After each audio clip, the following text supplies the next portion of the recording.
elkeen vanoggend te sien. Ons gaan so lank 'n paar liedere ook saam sing tot eer van die Here en om ons ook in te stem op ons saamwees hier, maar veral om vandag ook sy stem ook te hoor.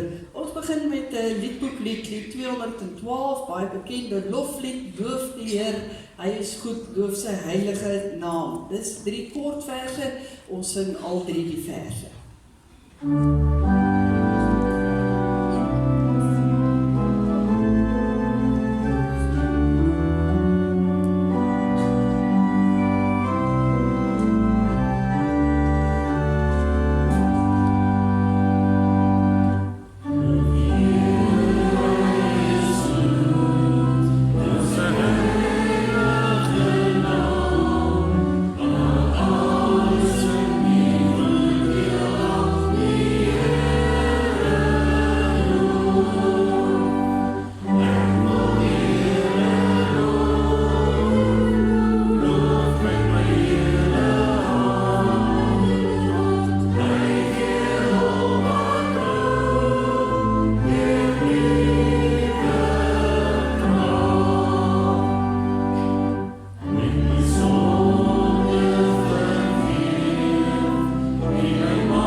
Wat sê Heer die kerk, deur al die eeue wil die goedheid graag gedenk. Want die Here hou sy kerk in stand deur al die eeue nog en daarom loof en prys ons hom ook daarvoor. Ons sing die eerste, die tweede en die vierde vers.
23 sê ek wil nie net bloot hoor nie, leer my om regtig te luister, nie net kyk nie, maar gee my uitsig. En daarop gaan hierdie lied ook voort, en dit is hoekom ons ook saam is, om regtig fyn op te let na dit wat die Here ook vir ons wil sê, laat sien, en hoe hy wil hê ons moet gaan leef. Ons sing hiervan al 4 die versies.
Baie treffende woorde wat ons regtig ook uitdaag om in die geloof anders te gaan lewe.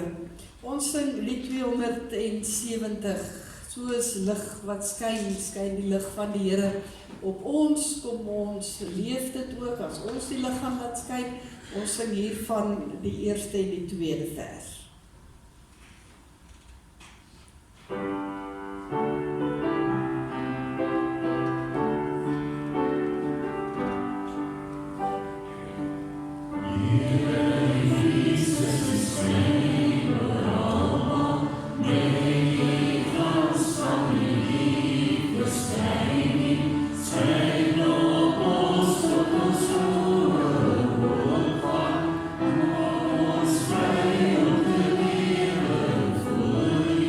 Say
93 sing ons ook tot eer van die Here die 3 verse saam.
baie hartlik welkom vanoggend hier in die huis van die Here. Dit is regtig lekker om elkeen te sien. Ons sal die laaste lied ongelukkig moet laat verbygaan, maar dit is regtig lekker om elkeen te sien. As ek nie sing nie, dan is het bloot net omdat ek my stem nog so klein bietjie hier en daar spaar. Ek hoor, ek begin meer soos 'n kraai klink as iets anders as ek probeer sing. Ek het nogal vir Hanlie gesê, ek sal nou nie vanoggend my gewone sopraan kan inset nie. Ek het my bietjie laat sak, maar dit word nie reg nie, ekskuus. Maar nee, baie dankie vir almal se ondersteuning ook in die tydjie wat ek bietjie oulik was. Dan is daar aankondigings vandag. Daar is sonstraaltjies op die oomblik. As ek so kyk, dan weet die ouers sit, want ons kleinkindertjies lyk my daar oorkant. Dan is daar sonnaskool na die diens. Asseblief al ons jong mense, gaan na julle klasse toe. Ons het nog 9 keer oor vir die jaar, dan is ons klaar met sonnaskool. So ons probeer regtig, waar daar ook nie onderwysers is nie, iemand sorg dat iemand in die klas is, so gaan. En dan kan ek ook vir julle jong mense sê, daar gaan beslis vir julle pannekoek wees as julle klaar is met julle les. Maar ons groot mense gaan so lank oorgaan en ons gaan probeer om die bakkers weg te eet, terwyl hulle bak. So dit word gebak en uit die pan eintlik bedien. So kom ons gaan vir ons pannekoekdag ook na die diens oor na die saal toe. Ons kuier lekker saam rondom die pannekoek, koffie, tee en sap. Dan ons weekse program is redelik vol, kyk maar daarna, jy kan voorbereiding doen vir ons ringsitting môreoggend. Dit is by Kolinie Moedergemeente, dis die gemeentes hier uit Lichtenburg uit en ook dan die 2 van Kolinie wat by mekaar kom 1 keer 'n jaar, sodat ons ook saam kan gesels oor dit wat ons ook as ring, as al die gemeentes saam ook hier beleef. Dinsdag aand is ons eie gemeente se dagbestuurvergadering om 6:00, so jy kan ook asseblief daarvoor dink, dis 'n aanloop ook tot ons kerkraadsvergadering. En dan volgende Sondag is dit Vrouedag, nog steeds 'n erediens, al is dit lang naweek, ons kom ook steeds saam om die Here te loof en te prys. By ons gebedsversoeke het jy die name daar, asseblief dink aan elkeen van daardie persone. Ek kan dalk net noem, Koos Ludik het veral in die week baie gesukkel met sy gesondheid en vandag weer, dat hulle môre weer moet teruggaan na hospitaal toe, so asseblief ons bid vir Koos en vir Heila en die breër familie, dat die Here ook veral vir Koos en Heila ook baie styf vashou. En dan ook kan u by elkeen van daardie ander name asseblief in u gebede ook 'n wyle vertoef. Dan sou jy dalk op die almanak gesien het, dat daar 'n gemeenteete staan by volgende Sondag.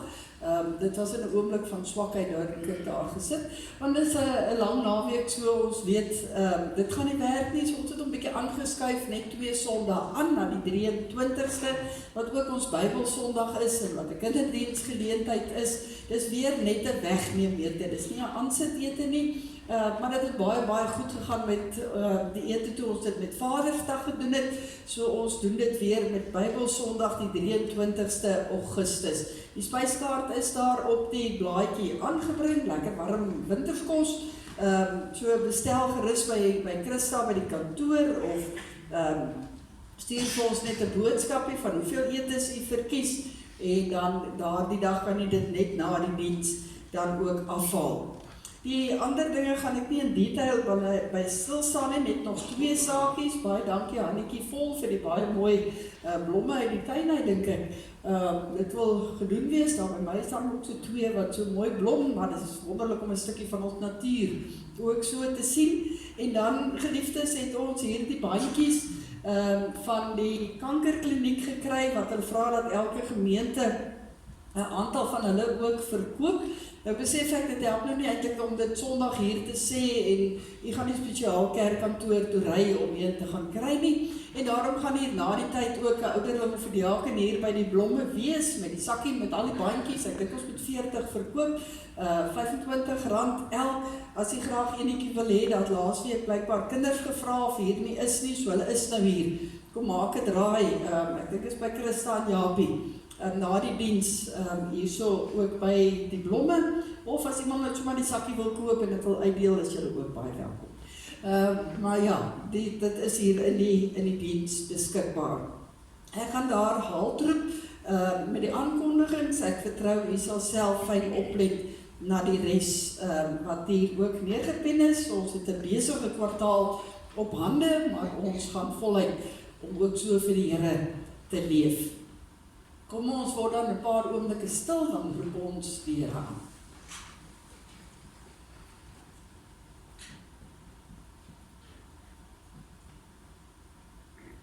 Aan die Here, die God van Israel, kom die lof toe, tot in die allerverste toekoms. Amen.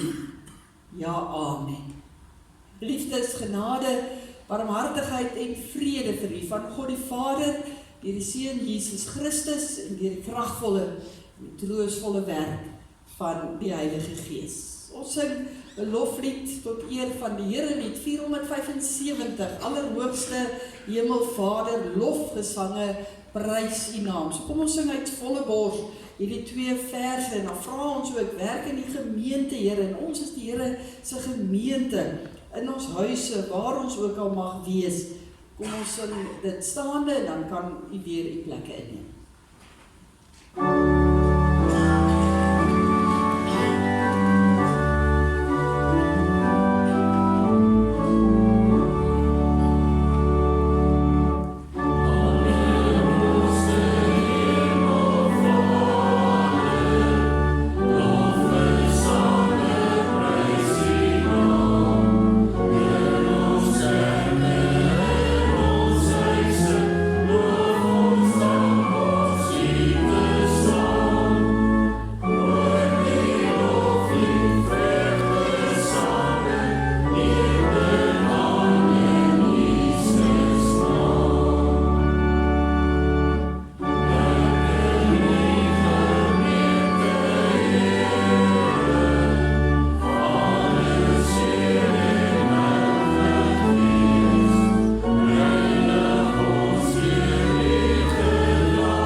Pas weer 'n lofsang gesing dat dit heerlik is om as gelowiges by mekaar te wees en so kerk te wees van ons Here Jesus. En ons het daardie behoefte omdat die Here in ons harte woon. Daarom is dit vir ons heerlik. En word ons daartoe aangemoedig eintlik ook deur die 10 gebooie. Dat wanneer die Here in ons harte leef, en ons regtig luister na die Gees van die Here en leef volgens die wil van die Here, dat ons in geloof voluit kan leef. En daarom kan ek die positiewe kant van die 10 gebooie vanoggend aan ons voorhou, wat juist vir ons dan aanmoedig om voluit as sy kinders te lewe. Die eerste gebod sê die Here dat hy vir ons beloof dat wanneer hy die eerste plek in ons lewens inneem, ons geen ander gode wil dien nie, want hy is ons lewe vol. En in die tweede gebod borduur hy daarop voor dat hy sê dat ons dan geen behoefte sal hê om agter enige afgod aan te hardloop of te aanbid nie, want ons dra die beeld van Jesus en van die Here klaar uit in hierdie wêreld. Die derde gebod sê die Here vir ons dat hy vir ons beloof dat wanneer hy ons volmaak, ons nie 'n behoefte sal hê om 'n vloekwoord oor ons lippe te neem nie, maar dat ons altyd sy naam in ere sal wil hou.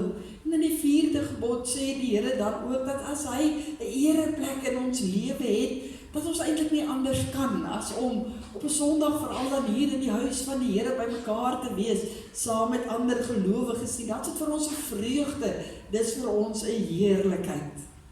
En dan van die 5de gebod af, as ons dink aan ons naaste, as die Here ons lewe volmaak, dan is dit vir ons 'n voorreg om vorms van gesag ook te respekteer. In die 6de gebod sê die Here, hy beloof vir ons, dat wanneer hy in ons lewens is, ons nie 'n behoefte sal hê om iemand doelbewus seer te maak nie, laat staan nog van doodmaak. In die 7de gebod sê die Here, hy beloof vir ons, as ons hom voluit lief het, dan sal dit nie vir ons moeilik wees om aan ons lewensmaats getrou te wees nie. As ons 'n plek gee vir die Here ook binne ons huwelik, dan sal ons ook in liefde ook saam kan leef. En in die 8ste gebod sê die Here, as hy op die troon van ons harte elke oomblik sit, dan het ek ook nie 'n behoefte om enigiets van iemand te vat nie. Ek sal daagliks eerder kan kyk waar ek iets vir iemand kan gee, maar nie vat nie. Die 9de gebod sê, as die Here voluit in ons lewe is, dan sal dit nie vir my lekker wees om ander mense af te kraak en min van hulle en sleg van hulle te praat nie. Nee, ek sal eerder die mooi in hulle wil sien en dit wil uitlig teenoor ander mense. En in die 10de gebod sê die Here vir ons, dat hy vir ons beloof, wanneer hy in ons harte is, ons niks meer sal wil begeer nie. Ons sal gelukkig wees met dit wat hy vir ons gee, wat ons besef, dat hy wel vir ons sorg, en ook so na ons omsien. En daarom moet ons net toelaat, dat die Here meer en meer oorneem in ons lewens, maar dis iets wat ons moet toelaat. En kom ons vra daarvoor, as ons so sittende, biddende, saam gaan sing uit lied 417, waar ons op niet sê, Here, ek maak nou my hart oop, dat U daarin kan woon. Vergewe my, daar waar ek U nie voorop in my lewe stel nie. En dit wat daarop volg. Kom ons sing dit van harte, die 2 versies saam.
van die Here sê vir ons dat wanneer ons met hierdie lied regtig hierdie begeerte uitgespreek het om soos Jesus te lewe soos wat die Here gemaak het vir ons om te lewe, dat hy ons ook vryspreek van alles wat verkeerd is in ons lewens. In Jesaja sê die Here, kom laat ons tog die saak met mekaar uitmaak, al was julle skarlaat en rooi van sonde, julle sal wit word soos sneeu, al was julle purperrooi, julle sal wit word soos wol. En daaruit kan ons verder gaan lewe in hierdie wêreld in. En ons doen dit met 'n geloofsbelijdenis op ons lippe.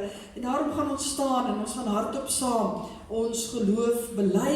En daarna sing ons lied 309, 'n toewydingslied wat sê, maar ek bly toegewy aan die Here. Kom ons staan vir die geloofsbelijdenis.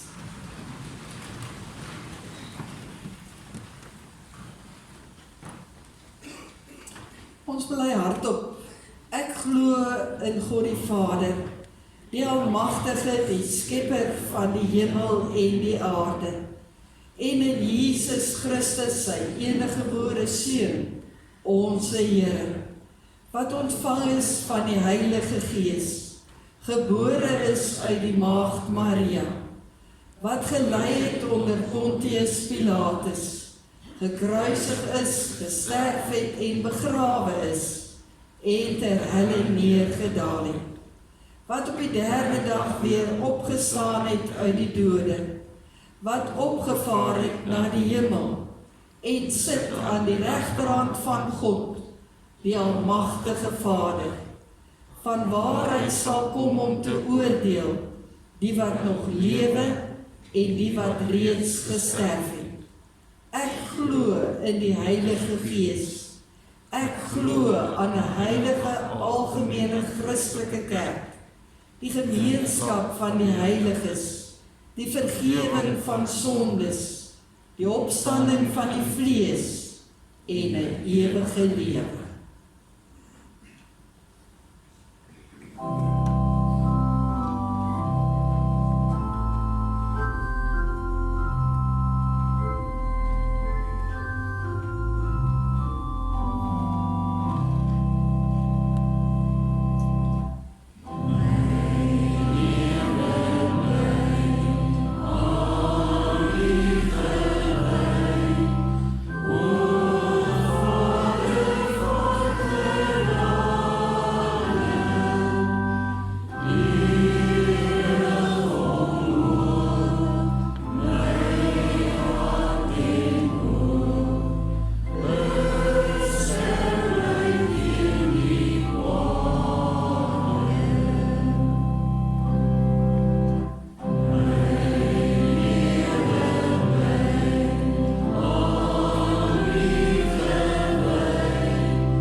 maak volgens ons Bybels oor by twee gedeeltes, een in die Ou Testament en een in die Nuwe Testament. Die Ou Testament gaan ons lees by Jeremia 32, waaruit ons veral gaan stil staan. Maar ons gaan ook enkele versies lees uit Hebreërs 11, sogenaamde geloofsheldegalery, Ons gaan net daar lees vers 7 tot 10, so as jy dit nou nie wil soek nie, want Hebreërs is altyd weg in my Bybel ook, kan jy net by Jeremia oopmaak. Maar as jy wil saam lees, ook by Hebreërs 11 dan, vers 7 tot 10.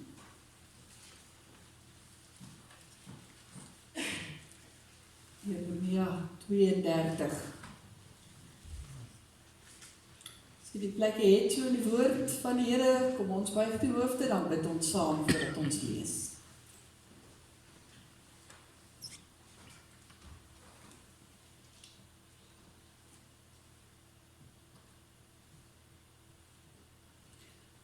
Ons Hemelse Vader, dit is vanoggend heerlik vir ons om hier in U huis by mekaar te kan wees, om U te loof en te prys as die Here van ons lewens, om U naam groot te maak. Here, nie net uit gewoonte nie, maar omdat ons werklik kan sê, U is ons Here en ons God, want ons sien U werke elke dag in ons lewens. Ons ervaar dit, ons beleef dit, tot in die kleinste, fynste besonderhede. Wanneer U vir ons 'n geloofsoog gee om dit raak te sien, Here, dan kan ons nie anders as om U te jubel en U naam groot te maak nie. En hoor dit as ons dit ook bring in ons gebed in hierdie oomblikke. Maar Here, ons wil ook stil word en ons wil ook fyn luister na dit wat U uit U woord uit vanoggend vir ons wil kom sê. En nie een van ons vanoggend per ongeluk hier in U huis laat kom nie. U het vir ons gebring hier, sodat U met ons kan besig wees. En daarom bid ons vra Here, help vir ons, om so 'n paar oomblikke van alles te vergeet, buite die mure van hierdie kerkgebou, en dat ons werklik sal fokus op onsself, op U stem, om te luister en om in te drink, en U woord ons eie te maak. Ons weet U werk op wonderlike maniere, en daarom kan 'n woord wat deur 'n mens se stem gebring word, wat al soveel eeue oud is, kan U dit laat werk in elke hart op 'n ander manier. En daarom bid ons en vertrou ons U, Here, dat U hierdie woord, dat Jeremia en Hebreërs vandag sal bring in elke hart, daar waar U weet en hoe U weet dit nodig is. Spreek dan, elkeen van ons is reg en vol opwinding en vol afwagting om te luister. Amen. Jeremia 32 by vers 1. Jeremia koop grond. Dit is die woord van die Here wat tot Jeremia gekom het in die 10de regeringsjaar van koning Sedekia van Juda. Dit was die 18de regeringsjaar van koning Nebukadneser van Babel, wie se leer juis toe vir Jerusalem beleer het. Die profeet Jeremia was in daardie tyd ingeperk in die binneplaas van die paleiswag van Juda. Koning Sedekia van Juda het vir Jeremia daar ingeperk en gevra, waarom sê jy die dinge as profeet? Jy sê, so sê die Here, ek gee hierdie stad in die mag van die koning van Babel, hy sal dit verower. Koning Sedekia van Juda sal nie vrykom uit die mag van die Galdeërs nie, hy sal beslis uitgelewer word aan die koning van Babel, en persoonlik met hom praat en hom met sy eie oë sien. Die koning van Babel sal vir Sedekia na Babel toe vat, en hy sal daar bly, sê die Here, dit is my straf vir hom. As julle teen die Babiloniërs oorlog maak, sal julle die neerlaag ly. Jeremia het vir Sedekia geantwoord, die woord van die Here het tot my gekom. Jou oom Salem se seun Gamaliel sal na jou toe kom en sê, koop my stuk grond wat in Anatot vir jou, want volgens die lossingsreg moet jy dit koop. Soos die Here gesê het, het my neef Gamaliel na my toe gekom in die binneplaas van die paleiswag en vir my gesê, koop tog my stuk grond wat in Anatot is in die gebied van Benjamin. Dit is jou reg om dit te besit, jy het die lossingsreg. Koop dit vir jou. Ek het toe geweet, dit is die woord van die Here, en ek het die stuk grond wat in Anatot is, by my neef Gamaliel gekoop. Hy het vir hom 200 gram, ek het vir hom 200 gram silwer afgeweeg. Nadat ek die kontrak geskryf en die seël daarop gesit het en dit deur getuies laat teken het ek die silwer vir hom afgeweeg op 'n skaal. Toe het ek die koopkontrak met die voorwaardes en die bepalings daarop, die kontrak met die seël en die afskrif sonder seël gevat en in die teenwoordigheid van my neef Genamel en van die getuies wat dit geteken het en van al die Judeërs wat in die binneplaas van die paleiswag gesit het, vir Barak seun van Neria seun van Magseja dit gegee. In hulle teenwoordigheid het ek vir Barak beveel, so sê die Here die Almagtige, die God van Israel, vat hierdie dokumente, die koopkontrak met die seël en die afskrif sonder seël en sit hulle in 'n kleipot, sodat hulle lank kan hou. Want so sê die Here die Almagtige, die God van Israel, daar sal weer huise en grond en wingerde in hierdie land gekoop word. Ons lees tot sover en dan veral hierdie laaste deeltjie waar die Here vir hom sê dat hy die dokumente moet vat, sit dit in 'n kleipot sodat hulle lank kan hou. En dan by Hebreërs lees ons hoofstuk 11 net by vers 7, al die verskillende gelowiges uit die Ou Testament hier genoem word, dan lees ons by vers 7, omdat Noag geglo het hy God eerbiedig gehoorsaam, toe hy gewaarsku is oor dinge wat nog nie gesien kon word nie. Daarom het hy die ark gebou om sy huisgesin te red. Sy geloof was 'n veroordeling van die wêreld, maar dit het hom erfgenaam gemaak van die vryspraak wat deur die geloof kom. Omdat Abraham geglo het hy gehoor gegee toe God hom geroep het om weg te trek na die plek toe wat hy as erfdeel sou ontvang. Hy het weggetrek sonder om te weet waar hy sou uitkom. Omdat hy geglo het hy in die beloofde land gaan woon, 'n vreemdeling in 'n vreemde land. In tente het hy daar gewoon, en so ook Isak en Jakob, wat saam met hom erfgename van dieselfde belofte was. Want hy het uitgesien na die stad, wat vaste fondamente het, en waarvan God self die ontwerper en bouer is. Ons lees tot sover uit die woord van die Here. Geliefdes, ek wil vir so 'n paar oomblikke weer die verbeelding so 'n bietjie van gebruik maak. Ons ken dit nou nie eintlik hier in ons wêreld nie, maar dit is nou eintlik die ergste storm wat 'n mens aan kan dink, en ons sien dit heel gereeld, sien ons daarvan in ander wêrelddele. Maar stel jouself vir 'n paar oomblikke voor dat daar 'n groot en 'n ewige orkaan op pad is na waar ons bly. 'n Orkaan wat ons weet alles in sy pad verwoes. Die mense rondom ons is paniekerig baie besig om op te pak, om 'n paar besittetjies by mekaar te skraap, sodat hulle die pad kan vat voor hierdie orkaan uit en dit dalk kan ontvlug. So wil hulle vlug uit hierdie gebied uit waarheen die orkaan op pad is. Almal val oor mekaar se voete net om weg te kom. Behalwe jy. Jy ry rustig in die woongebied rond. Jy kyk na die huise wat almal te koop is. Jy dink dalk is dit 'n goeie tyd om dalk nou 'n huis te koop. Ek kan 'n ander beeld ook gebruik. Ons ken 'n tsunami. Die reuse golf wat uit die see uit aankom, 'n vratsgolf wat op pad is na 'n kusdorpie toe. Almal jaag verward weg uit die kusdorpie uit op pad na die binneland toe. En nie jy nie. Jy dink dit is dalk 'n goeie tyd om bietjie na 'n vakansiehuisie te gaan kyk. En dalk ook een vir jou aan te skaf. Of andersins begin jy soek op lekker slaap, want jy wil dalk so 'n bietjie vakansie hou terwyl jy nou daar is. So reg in die middel, terwyl die sirene skree, dat hierdie tsunami op pad is.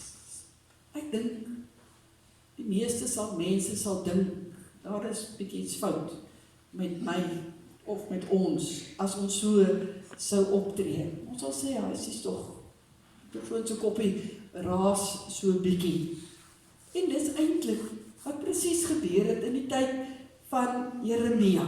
Dit is die jaar 587 voor Christus. Die leer van Nebukadneser, wat 'n reuse leer was in daardie tyd, was reeds besig om rondom Jerusalem stelling in te neem. Die berigte het ingestroom in die stad in, dat die land op pad is om verwoes te word en die stad ook daarmee saam. Want agter Nebukadneser se leer lê daar al 'n geweldige bloedspoor, soos wat hy almal letterlik vertrap onder hom.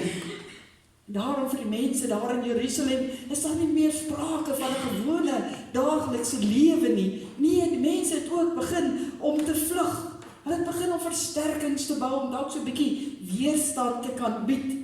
Wantroue het onder hulle begin kop uitsteek. Wat kan hulle regtig nog hulle buurman vertrou? Sy is nie dalk aan die verkeerde kant nie. Die leiers daar in die stad is uiters senuweeagtig, want hulle weet nie wat hulle volgende stap moet wees nie. Dis uit en uit 'n tyd van oorlewing. Hulle moet net oorleef. En wat meer is, Jeremia, die profeet van die Here, die enigste oorlewende stem nog teenoor koning Sedekia. Ons lees, hy is ingeperk daar in die binneplaas van die koning, hy is eintlik maar in gevangenskap. Juis omdat die koning nie gehou het van die boodskap wat Jeremia namens die Here aan hom oorgedra het nie. Jeremia het nie gesê wat die koning graag gehoor het nie, en daarom stuur God vir Nebukadneser daar na koning Sedekia en na al die inwoners toe. Koning was nog besig om allerhande planne te probeer beraam om uit hierdie krisis uit te kom.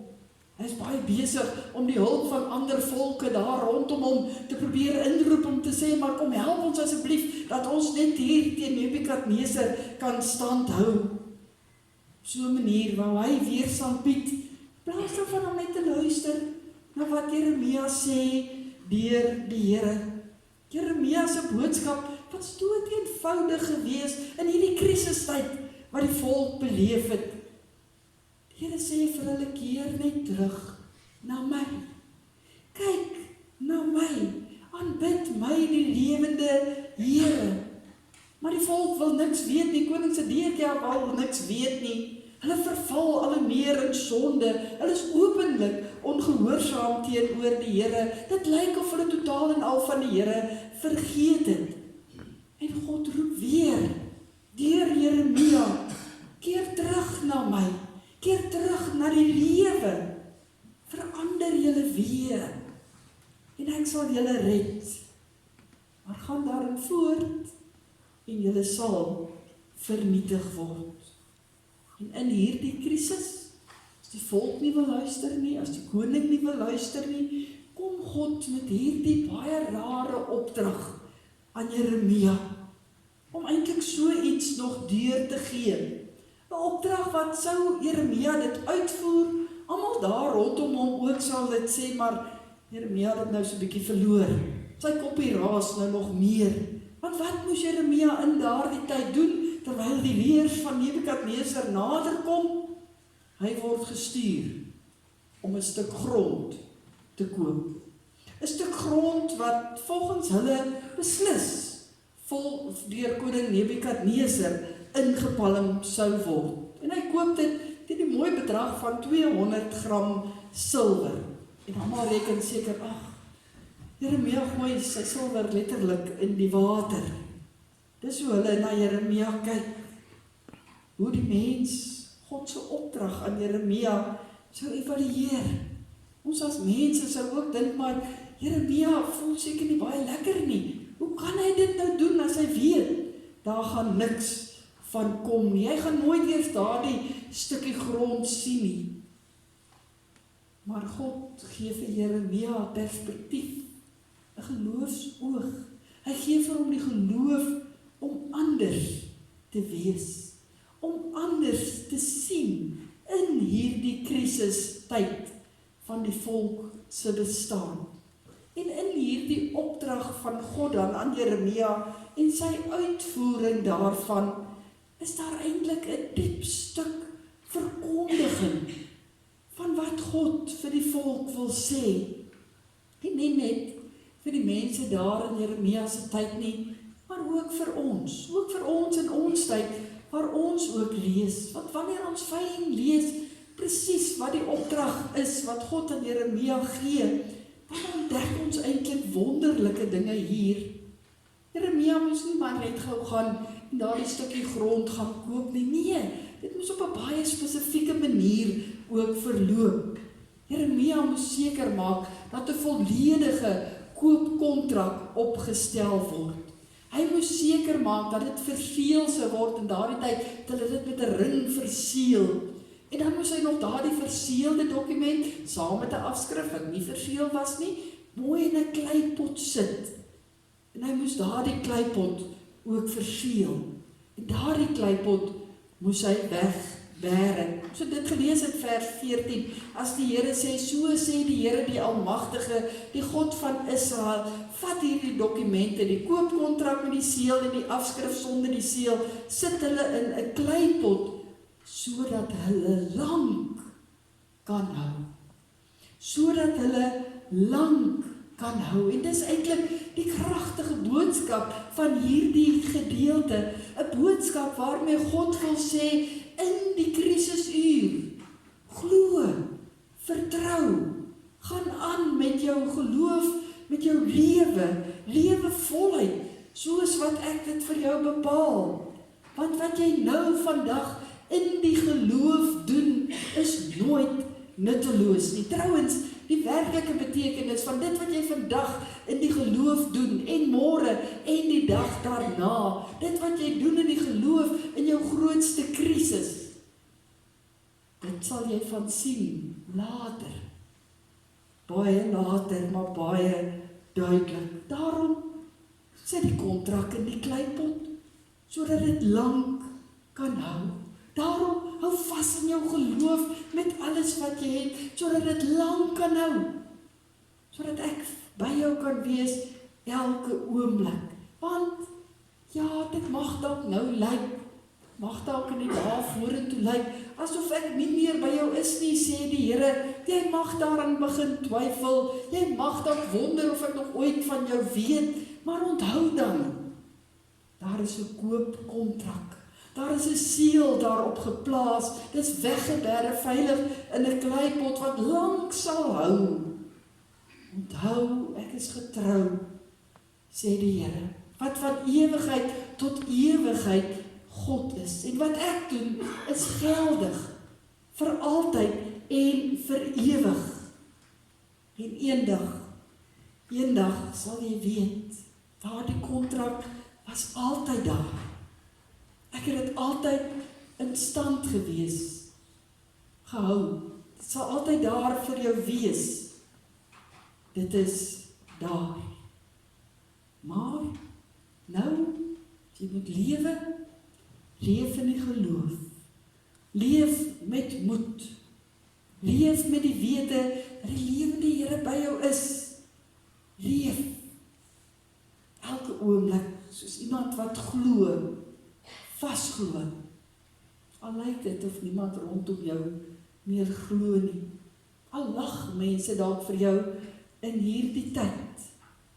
Hê die hoop, want daar is 'n kontrak, vasgemaak deur God self.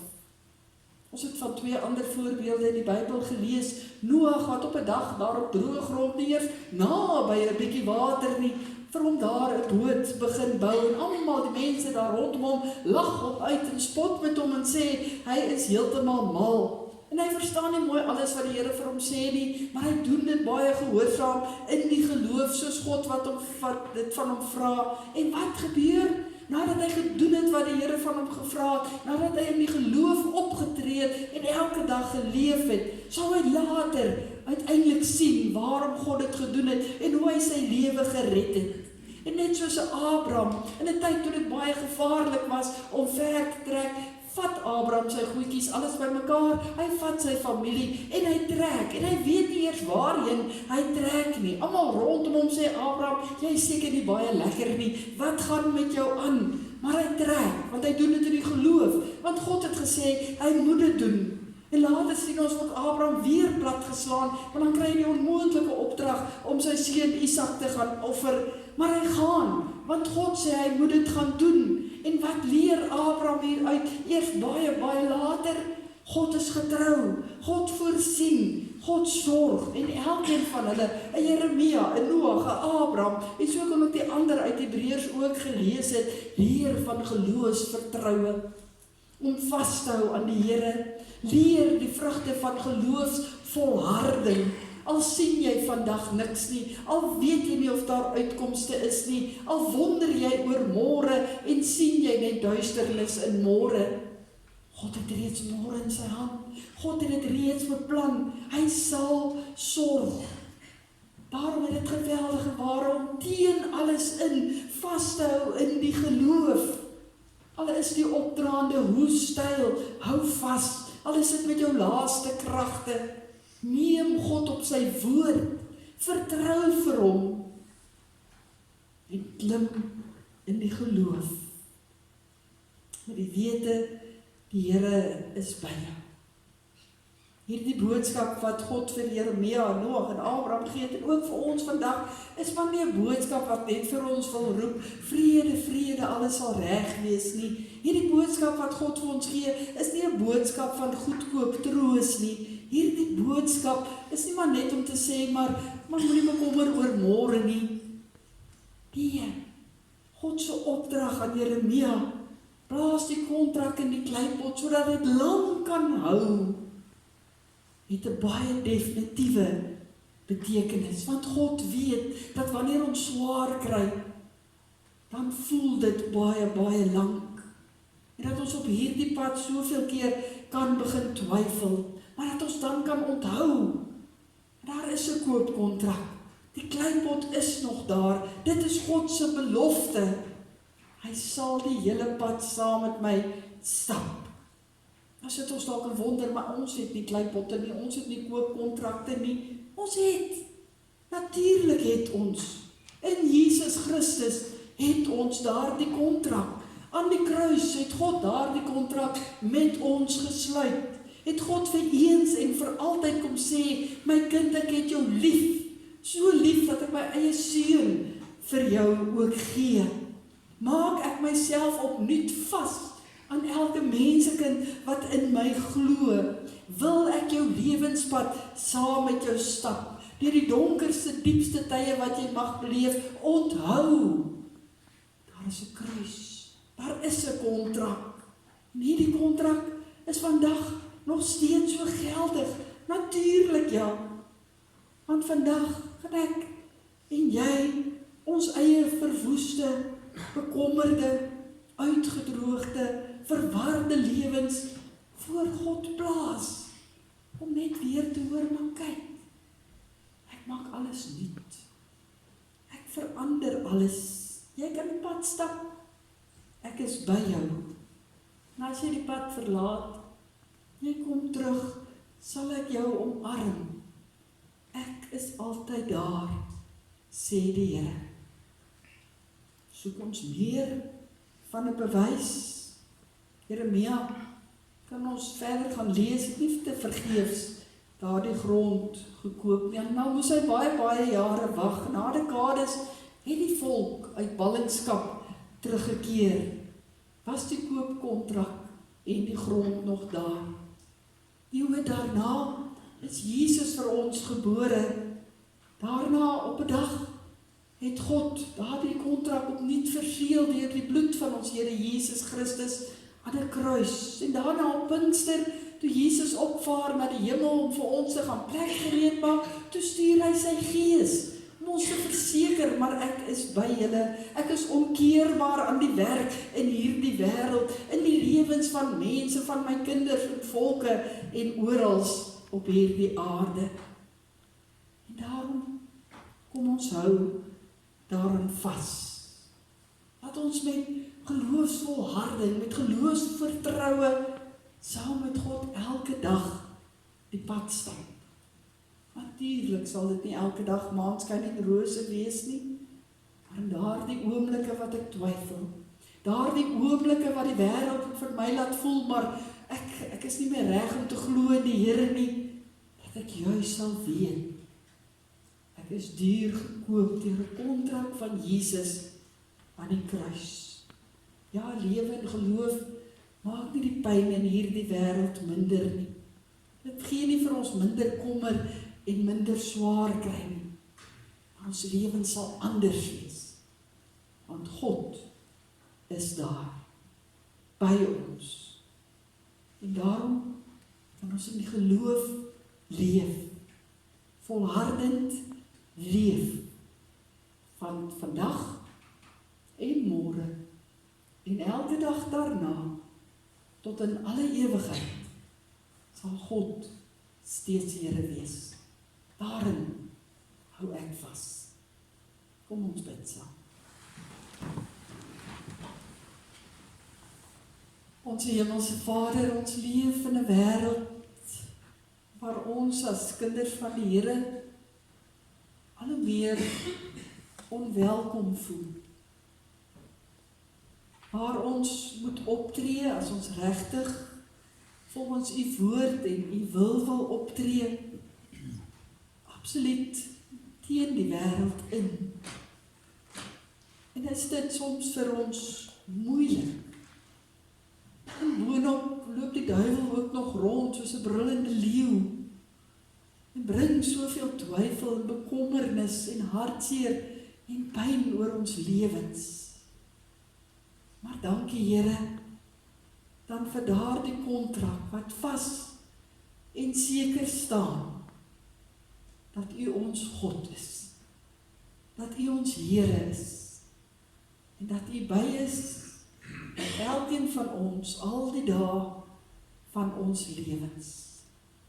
Help vir ons Here om dit te onthou, vir mekaar daaraan te herinner, in die tye wat ons moeilik kry, wat ons swaar trek.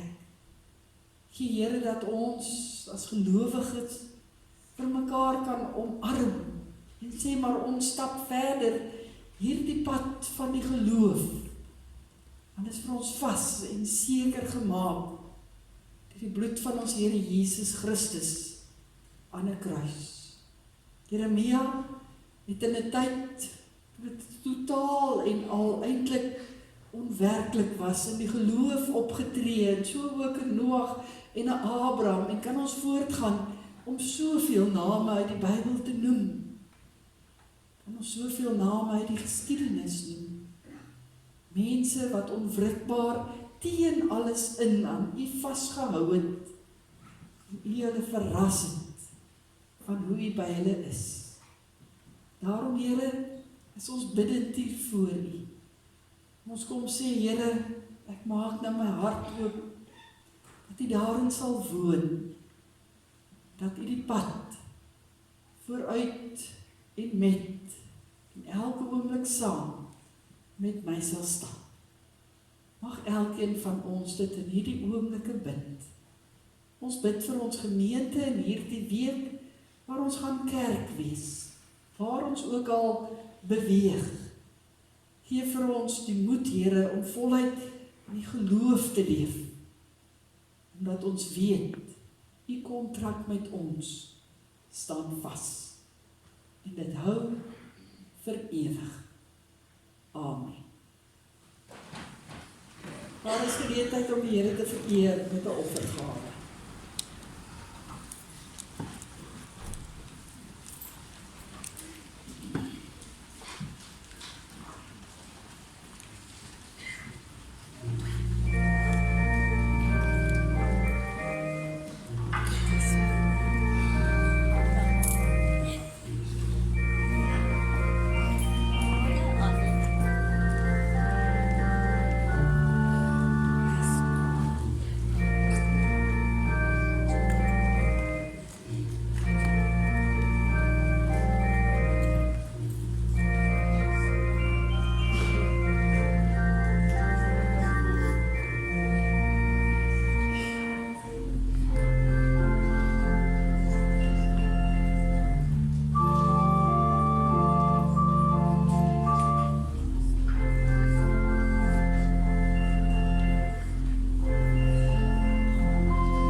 Liefdes, ons gaan sluit met die lied wat Hannelie ook nou gespeel het, lied 519, Wees stil en weet, ek is die Heer. Ons gaan daarvan die eerste, die derde en die vierde versie sing, en herinner ek net aan die persone met die bandjies wat hier voor is, as jy dalk by hulle draai wil maak, ons sonnaskoolkinders na die klasse toe, en die rest van ons gaan eet lekker pannekoek saam, daar by die kerksaal.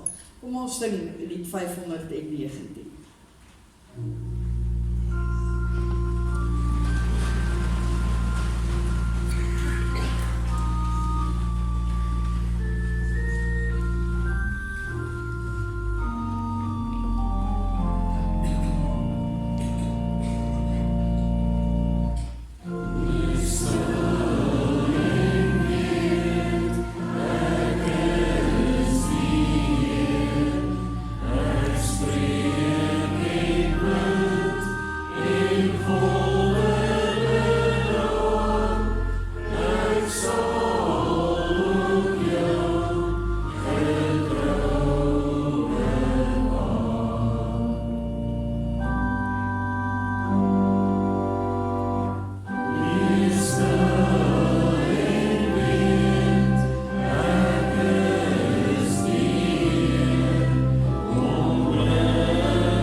Ontvang die seën van die Here. God die Vader sal ons altyd lief hê.